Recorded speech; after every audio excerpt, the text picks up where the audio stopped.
Bonjour mes chers élèves. Aujourd'hui, nous allons voir l'agrandissement et la réduction des figures. Donc, notre objectif dans cette leçon, c'est savoir agrandir ou réduire des figures sur quadrillage ou sur papier uni.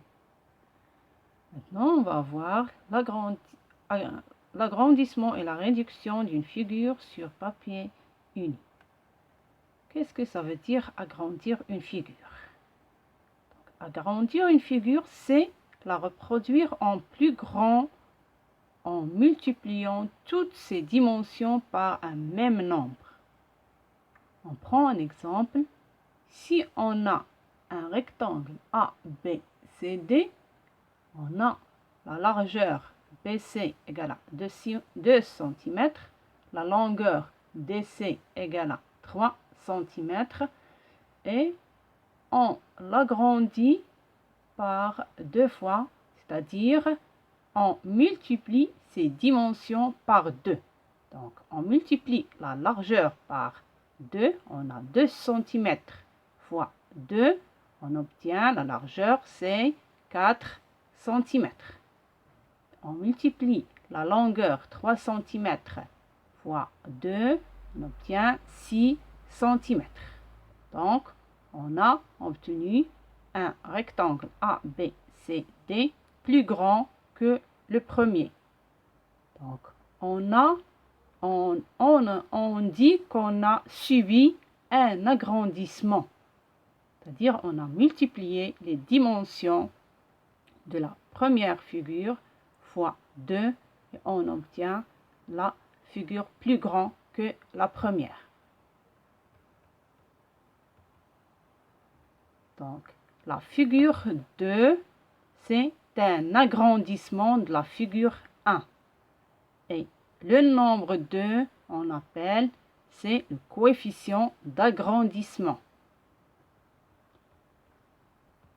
Maintenant, on va voir la réduction d'une figure. Lorsqu'on a une figure plus grande, on la réduit, c'est-à-dire on la reproduire en plus petit, en divisant les dimensions, toutes ces dimensions par un même nombre. Ici, on a un triangle ABC équilatéral. On a AB 9 cm, BC 9 cm et AC 9 cm. On le réduit, c'est-à-dire on divise 9 cm par un même nombre. Ici, on a divisé 9 cm par 3. Donc, on a 9 divisé par 3 égale à 3 cm. Donc, on a obtenu un triangle qui a pour les côtés, c'est 3 cm pour chaque côté. Donc, on a divisé toutes les dimensions des côtés par 3. Donc, on a obtenu un triangle qui est plus petit que le premier. Donc, ici, on a subi une réduction. On a divisé toutes ces dimensions par 3. Donc, la figure, on a divisé 9 cm par 3. Ça donne 3 cm pour la deuxième figure. Donc, la figure 2, qui est plus petite, est une réduction de la figure 1. Donc, et le nombre 3 s'appelle un coefficient de réduction. Donc, faites attention. Quand on réduit ou bien quand on agrandit une figure, sa forme ne change pas. C'est-à-dire, si on a un triangle, ça reste un triangle. Si on a un rectangle, ça reste un rectangle. Si on a un cercle, ça reste un cercle. Donc, la forme ne change pas. Ce sont seulement les dimensions qui changent. Elle conserve ses propriétés géométriques. Maintenant, on va voir l'agrandissement et la réduction d'une figure sur un quadrillage.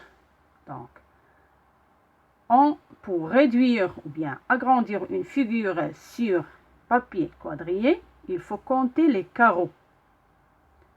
Donc, il faut d'abord placer tous les points et ensuite les relier avec un crayon et une règle.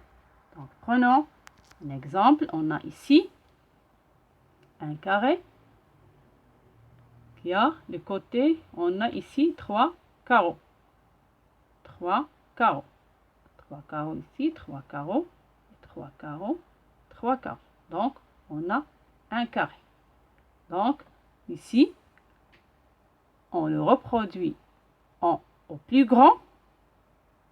Donc, on multiplie ici 3 carreaux par, on a ici 3 et on a ici 1, 2, 3, 4, 5, 6, 7, 8, 9. Donc, on a 9 carreaux ici.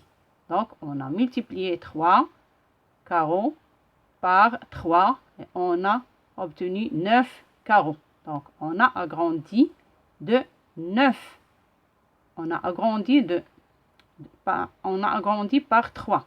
C'est-à-dire, le coefficient d'agrandissement ici, c'est 3. Donc, on a subi ici un agrandissement. Si on part de la figure plus petite à la figure plus grande, on dit agrandissement. Et si on commence la figure plus grande pour la reproduire au plus petit, on appelle réduction. Ici, on a 9, on divise 9 par 3, on trouve 3 carreaux. Donc, là, la figure A, B, C, D qui est plus grande, c'est un agrandissement de la figure ABC qui est ABCD qui est plus petite. Et la plus petite, c'est une réduction de la plus grande. Donc, ça reste le même. Donc, on a un carré, ça reste le même carré, c'est-à-dire on a la même forme géométrique.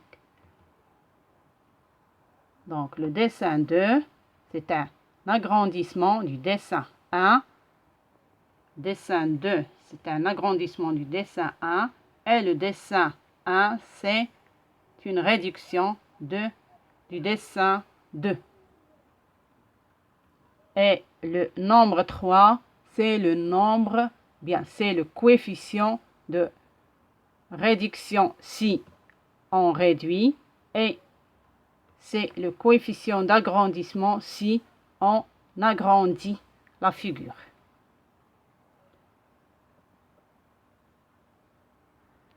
Maintenant, je retiens.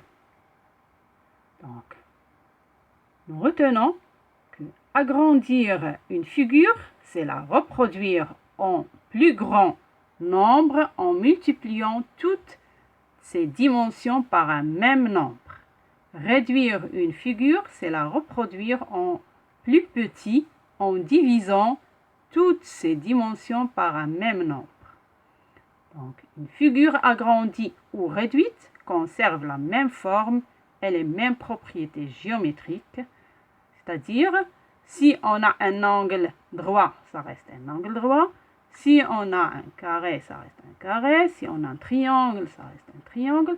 Donc, on garde la même forme géométrique et les mêmes propriétés géométriques. Donc, ce sont seulement les dimensions qui ont changé. On peut agrandir ou réduire une figure en utilisant du papier quadrillé ou du papier uni comme support. Donc, le nombre par lequel on multiplie ou on divise les dimensions de la figure d'origine s'appelle le coefficient d'agrandissement ou le coefficient de réduction. On dit alors que les dimensions de la figure agrandie ou réduite sont proportionnelles à celles de la figure d'origine. Merci de votre attention et à bientôt.